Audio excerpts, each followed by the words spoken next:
Hello Ram Ram दोस्तों। मैं अमित कुमार आप सभी का आपके अपने YouTube channel the brain education पर स्वागत करता हूं। आई होप सभी अच्छे होंगे और अपनी तैयारी को ऐसे ही बरकरार रख रहे होंगे।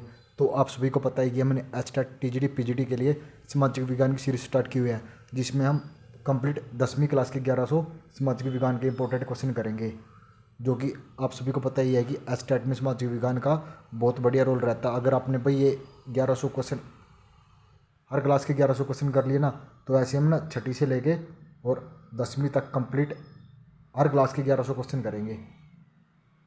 कितने करेंगे? हर क्लास के 1100 क्वेश्चन करेंगे। और ये क्वेश्चन इतने ज़्यादा इंपॉर्टेंट है, इस सामाजिक विज्ञान का एचटेट में एक भी क्वेश्चन हमारे करवाए से बाहर नहीं आएगा। ये हमारा आप सभी के लिए प्रॉमिस है। भाई सभी आप सभी ना इतना विश्वास कर रहे हैं, उसके लिए मैं आपका बहुत बहुत धन्यवाद करता हूँ।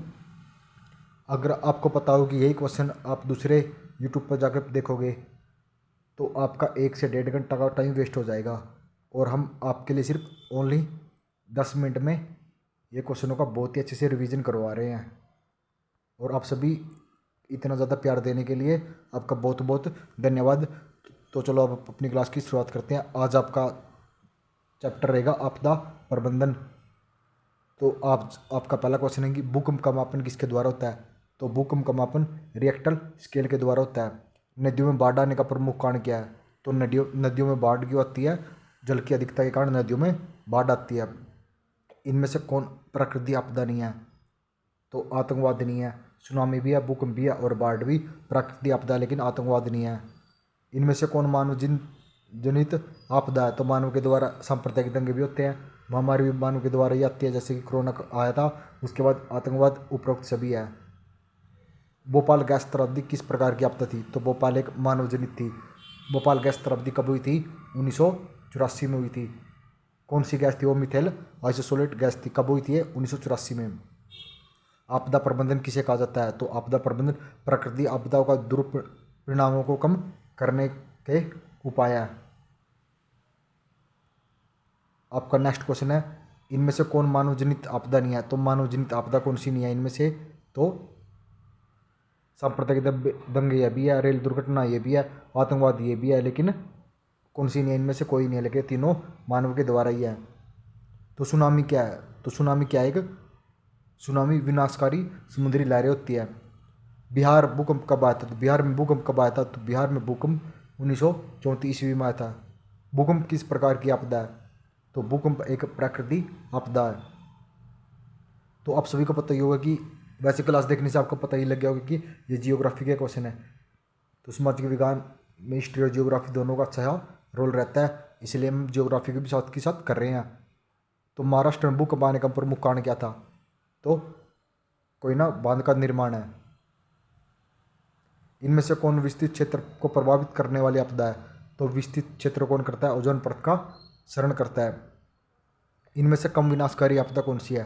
तो कम विनाशकारी आपदा भूस्खलन है। बाढ़, सुनामी और सूखा ये तो है बहुत ज़्यादा हानिकारक है, लेकिन कम कौन सी है?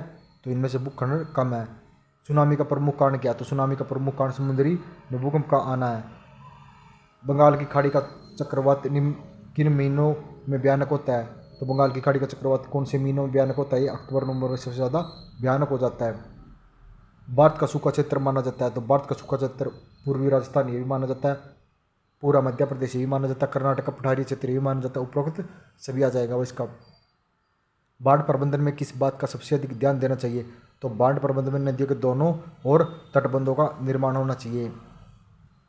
इनमें से कौन भूखनल से अधिक प्रभावित होता है? तो भूखनल से कौन अधिक प्रभावित होता है? जम्मू कश्मीर होता है। सुनामी किस भाषा का शब्द है? तो सुनामी एक जापानी भाषा का शब्द है। मोस्ट इंपोर्टेंट क्वेश्चन है भाई। तो बाढ़ क्या है? तो बाढ़ क्या है? एक बाढ़ एक प्राकृतिक आपदा है। सूखे से बचाव का मुख्य तरीका क्या है? तो सूखे से बचाव का मुख्य तरीका क्या है? वर्षा जल संग्रह करना। बिहार का कौन सा क्षेत्र बाढ़ग्रस्त क्षेत्र है? तो बिहार का उत्तरी बिहार एक बाढ़ग्रस्त क्षेत्र है। निम्न में से किस नदी को बिहार का शोक कहते हैं? तो बिहार का शोक कोसी नदी को कहा जाता है। सूखे के लिए जिम्मेवार कारक कौन? तो सूखे के लिए वर्षा की कमी एक जिम्मेवार कारक है। कुशा तटबंध किस क्षेत्र में है? तो कुशा किस क्षेत्र में है? तो कोसी नदी के तटबंध पर है। बाखड़ा नंगलबाद किस नदी पर है? तो बाखड़ा नंगलबाद सतलज नदी पर है, सतलुज नदी पर है। निम्न में से किस क्षेत्र के जोड़े तीनों ओर से बाढ़ग्रस्त की आशंका है तो कौन से क्षेत्र में है? तमिलनाडु राज्य में। पश्चिम बंगाल में बाढ़ की विपत्ता वाली नदी कौन सी है? तो पश्चिम बंगाल में कौन है? दामोदर नदी। बिहार की बड़ी स्थितियों में से एक है तो बिहार में बड़ी स्थितियों से क्या है? एक बाढ़, क्योंकि बिहार में सबसे ज़्यादा बाढ़ आती है और कोसी नदी को बिहार का शोक भी कहते हैं। सतलज नदी पर प्राकृतिक जलाशय बनाया गया तो कौन सा बनाया गया? एक गोविंद, नहीं भाई, सरदार सरोवर बनाया गया। कौन सा? सरदार सरोवर बांध। सूखा किस प्रकार की आपदा है? तो सूखा एक प्राकृतिक आपदा है। कृषि सुखाड़ होता है तो कृषि सुखाड़ क्या होता है? जल के अभाव से होता है। कृषि सूखा से बचने का सर्वोत्तम उपाय क्या है? तो क्या है? नदियों के मार्ग को बदलकर उसे सूखाग्रस्त क्षेत्र में लाना। नदियों के मार्ग को बदलकर उसे सूखाग्रस्त क्षेत्रों में लाना। आपका नेक्स्ट क्वेश्चन, सूखे की स्थिति किस प्रकार आती है? तो सूखे की स्थिति किस प्रकार आती है? धीरे धीरे आती है। निम्न में से किस राज्य में सूखे सार्वजनिकग्रस्त है? तो कौन से राज्य में? गुजरात राज्य में सबसे ज्यादा सूखेग्रस्त क्षेत्र है। बिहार में कितनी जमीन पर बहुउद्देशीय सामुदायिक भवन निर्माण की योजना है? तो बिहार की 4000 वर्ग फीट पर है। बिहार के कितने जिलों में आपदा कार्रवाई केंद्र स्थापित करने की घोषणा है? तो बिहार के 38 जिलों में। नदी के जल संग्रह क्षेत्र में वर्षा के रहने से क्या लाभ है? तो बादल आकर्षित होते हैं और वर्षा की संभावना बढ़ती है। आपदा प्रबंधन का प्रमुख गठन कौन सा है? तो कौन सा? स्थानीय प्रशासन, गांव मुहल्ले के लोग और स्वयंसेवी संगठन, उपरोक्त सभी हैं। आपदा के समय कौन सी समस्या संचार में बाधक होती है? तो कौन सी होती है? मोबाइल टावर और ट्रांसमिशन टावरों का टूटना। सामान्य संचार व्यवस्था में बाधित होने का प्रमुख कारण क्या है? तो इसमें क्या है? कुबेल का टूट जाना।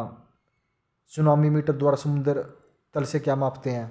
तो क्या मापते हैं? सुनामी को ही मापा जाता है।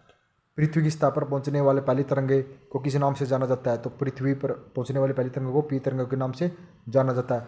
भूकंप केंद्र के ऊर्ध्वाधर पृथ्वी पर स्थित केंद्र को क्या कहते हैं? उस केंद्र को अधिक केंद्र कहा जाता है। भूपटल के नीचे वास्तल जहाँ भूकंप का जन्म होता है उसे कहते हैं? तो उसे भूकंप केंद्र कहा जाता है। इनमें से कौन सा भूकंपीय तरंगे नहीं है? तो इनमें से भूकंपीय तरंग भी ओ नहीं है। पी एस एल तो है लेकिन ओ नहीं है। भारत के कितने भूकंपीय क्षेत्रों में बांटा गया? तो भारत को लगभग 5 भूकंपीय क्षेत्रों में बांटा गया। सुनामी किस स्थान पर आता है? तो सुनामी समुद्र में आता है। किसमें आता है? समुद्र में आता है। दिसंबर 2014 को विश्व के किस हिस्से में भयंकर सुनामी आई थी? तो 2014 में बिहार की खाड़ी में आई थी। किसमें? बिहार की खाड़ी में आई थी। सबसे खतरनाक तरंगे कौन सी है? तो सबसे खतरनाक कौन सी है? एल है। कौन सी? एल है। बस्ती मकान में आग लगने की स्थिति में क्या करना चाहिए? तो अग्निशामक को बुलाना चाहिए। स्टेट में ऐसे ऐसे क्वेश्चन पूछे जाते हैं वो बहुत ही इजी। बाढ़ के समय निम्न में से किस स्थान पर जाना चाहिए? बाढ़ के समय ऊंचे भूमि वाले स्थानों पर जाना चाहिए। मलबे के नीचे दबे हुए लोगों को पता लगाने के लिए किस यंत्र से मदद ली जाती है? तो इंफ्रारेड कैमरे से ली जाती है। आग से जलने की स्थिति में जले हुए स्थान पर प्राथमिक उपचार करना चाहिए। ठंडा पानी डालना। भाई आई होप आपको ये क्लास अच्छी लग रही होगी। आपको पता ही लग गया होगा कि भाई हम 10 की 10 मिनट में पढ़ाते ना कि क्या नाम है, बहुत ज़्यादा बातें करते हैं, बकवास करते हैं। और कोई तो यूट्यूब पर देख लेना भाई आप, अगर आपको वो 20 मिनट पढ़ाएगा उसमें से ना 15 मिनट तो वो बकवास करेगा। और हम ना आपको सिर्फ 10 मिनट पढ़ाते हैं, उसमें से 1 या 2 मिनट आपकी लेते हैं, वो भी इम्पोर्टेंट बताने के लिए, और आगे से वो भी बंद कर देंगी अगर आप बोलोगे कि सर सीधी डायरेक्ट क्लास। तो फर्स्ट क्वेश्चन से लास्ट क्वेश्चन तक अपना क्लास रिकॉर्ड की, और वो क्लास आपकी ना अराउंड 7 से 8 मिनट में हो जाएगी। आप कमेंट कर देना, आप जैसे चाहोगे ना हम वैसे ही कर देंगे भाई। हमारे लिए आप हमारे बच्चे नहीं हो, आप हमारे बड़े भाई हो, तो हम बड़े भाई के लिए इतना तो कर सकते हैं। तो आपका नेक्स्ट क्वेश्चन, संचार का सबसे लोकप्रिय साधन कौन सा है? तो संचार का सबसे लोकप्रिय साधन सार्वजनिक टेलीफोन है।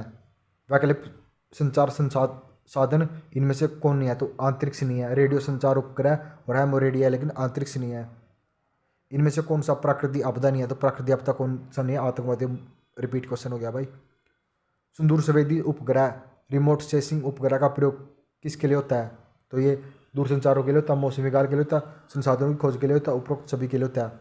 भारत में कितने प्रतिशत भूमि भूकंप प्रभावित है? तो भारत में कितने प्रतिशत है? भारत में 56% भूमि। वर्तमान में सबसे अधिक उपयोग देने वाला साधन कौन सा है? वर्तमान में मोबाइल सबसे ज़्यादा उपयोग में लाया जाता है। रिंग बांध किसके लिए उपयोग होता है? तो रिंग बांध किसके लिए उपयोग होता है? ये बांध के लिए बांध के लिए उपयोग होता है, बांध के लिए। भूकंप प्रभावित क्षेत्रों में भवनों की आकृति कैसी होनी चाहिए? तो ये आयताकार होनी चाहिए। अगर आयताकार है ना, वहाँ पे भूकंप का प्रकोप बहुत ही कम रहता है। सुनामी प्रभावित क्षेत्र में मकानों का निर्माण कहाँ करना चाहिए? तो समुद्र तट से दूर ऊंचाई पर करना चाहिए। आई होप आप सभी को भाई इतने क्वेश्चन अच्छे लगे होंगे। अगर आपको अच्छे लगे हैं तो ज़रूर कमेंट करना और लाइक करना, बताना कि हमें कितने अच्छे लगे हैं। जय हिंद, जय भारत, वंदे मातरम। बने रहिए हमारे साथ, जल्दी ही मिलते हैं नेक्स्ट वीडियो।